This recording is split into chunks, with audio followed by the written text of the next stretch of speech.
Hello everyone, welcome back to my channel. Again, it's a new content, The Last Duchess, written by Robert Browning. So let's start one by one. Introduction to the portrait. Duke welcomes a guest and draws attention to a portrait of his late Duchess. So லேட்டாக வந்த டச்சஸ்க்கு attention கொடுக்குறாரு. போர்ட்ரேட்டுக்கு அவர் கெஸ்ட்டை welcome பண்ணுறாரு.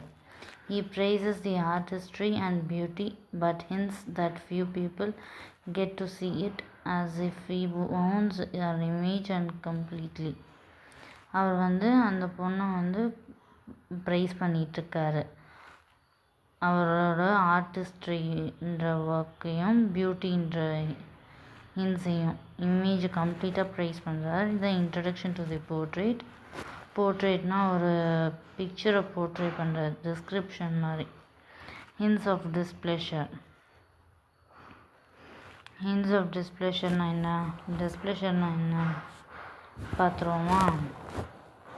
டிஸ்ப்ளஷர்னா a feeling of annoyance, disapproval. நமக்கு feeling of annoyance, டிஸ்டர்பன்ஸாக feeling பண்ணுறது தான் hints of displeasure.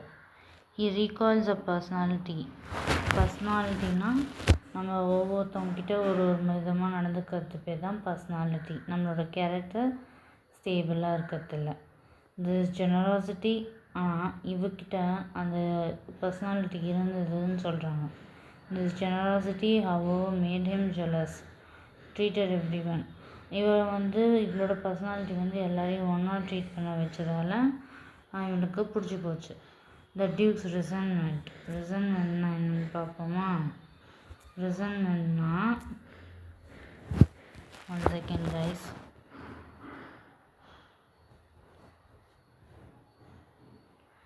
Bitter indication and having unfairly treat பண்ணுறது.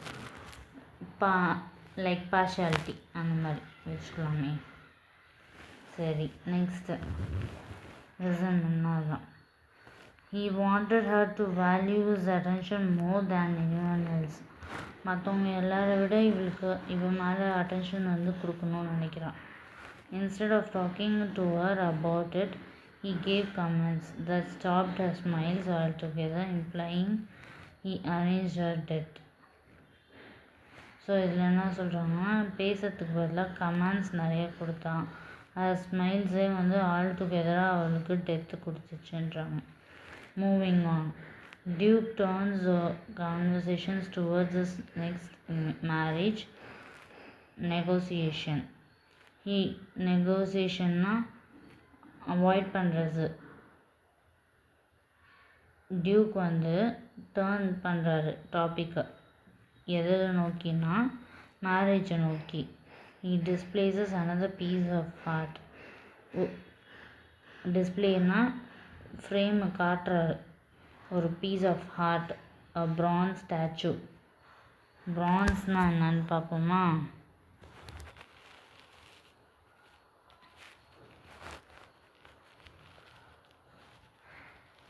Once again guys,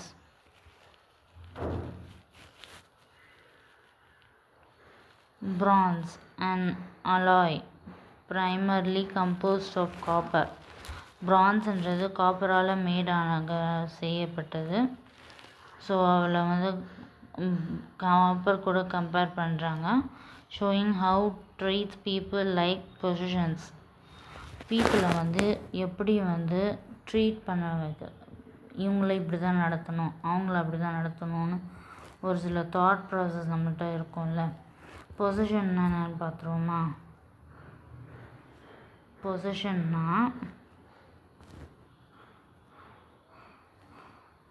இந்த ஸ்டேட் ஆஃப் கண்ட்ரோலிங் சம்திங். நம்ம ஒன்றத்தை கண்ட்ரோல் பண்ணி வைக்கிறது தான் பொசிஷன். ஸோ இதில் லைனில் என்ன சொல்கிறாங்க? பொசிஷனில் பிரான்ஸ் ஸ்டாச்சுனா காப்பர் ஸ்டாச்சுவோட பீஸ் ஆஃப் ஆர்ட்டில் ஃப்ரேம் பண்ணி வைக்கிறாங்க. Showing how he treats people like possessions. So பொசிஷன்ஸ்னால் என்ன பார்த்தோம்? Controlling something. ஒரு விஷயத்தை கண்ட்ரோலுக்கு கொண்டு வரது தான் possessions. So conclusion. The last duchess. The poem ends with Duke revealing his true nature, proud, controlling, and morally cold. His casual shift from speaking about her Duchess' death to arranging a new marriage shows how he treats women as possessions rather than partners.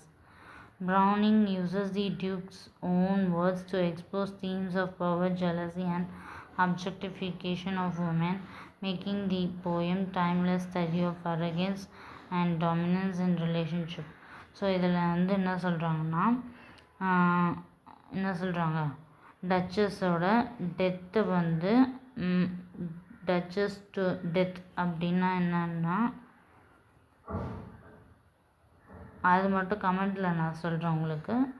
இப்போது ப்ரௌடாக feel பண்ணுறான், கண்ட்ரோலிங்காக இருக்கான், morally குட்டாக இருக்கான் அப்படின்னு speaking about duchess death அப்படின்றாங்க. Arranging a new marriage shows he treats women as positions rather than partners. So duchess வேறு மாதிரி treat பண்ணுறான். ஆனால் டச்சஸோட வருங்கால ஹஸ்பண்ட் வந்து எப்படி ட்ரீட் பண்ணுன்னா ஒருத்தவங்களை கண்ட்ரோல் பண்ணி வைக்கிறதா ட்ரீட் பண்ணுறாங்க, சம்திங் அண்டர் தேர் கண்ட்ரோல் அப்படின்னு. Browning uses Duke's own words to expose themes வந்து என்னென்னு பார்த்தீங்கன்னா power, jealousy, objectification of woman, making the poem timeless study of arrogance and dominance in relationship. டாமினன்ஸ்னால் நான் தான் உயர்ந்தவன், நீ என்னை விட தாழ்ந்தவன் அப்படின்னு சொல்கிறது. அரகன்ஸ்னால் வயலன்ஸ் அப்படின்றது. So timeless study of arrogance and dominance in ரிலேஷன்ஷிப்ஸில் வந்து வயலன்ஸும் ஏற்றம் தாழ்வு மனப்பான்மை இருக்கிற ஒரு போயம் இது வந்து சொல்லியிருக்காங்க, தி லாஸ்ட் டச்சஸ். தேங்க்யூ மக்களே. Let's see in next another video with a grateful content. Welcome. Thank you.